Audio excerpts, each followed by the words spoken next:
aquí estamos. Echaba de menos este ángulo.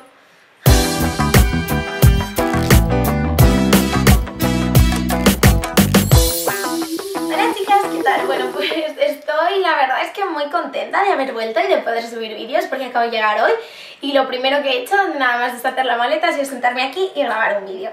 Porque bueno, hace más de un mes, yo creo, no lo sé seguro, pero mucho tiempo, a mí se me ha hecho eterno.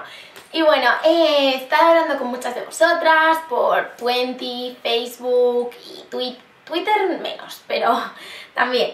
Y bueno, pues eso, que he estado de vacaciones y no tenía internet, entonces no podía subir vídeos ni nada. Pero ya he vuelto, estoy en casa, es un poco triste, pero bueno, estoy contenta porque puedo seguir subiendo vídeos. Así que nada, ya he vuelto, así que voy a empezar a subir vídeos ya. Y bueno, una cosa que también quiero que sepáis es que voy a estar subiendo bastantes. Vais a decir que soy una pesada, pero bueno, como no he subido muchos y como luego ya empiezo el colegio y eso, pues quiero subir unos cuantos ahora para, no sé, para compensar un poco. Y también voy a volver a escribir en mi blog, que también lo tengo muy abandonado. Así que chicas, eso quería deciros, eso va a ser súper cortito este vídeo en realidad, solo quería deciros eso. Y nada, que me voy a poner a grabar el próximo vídeo.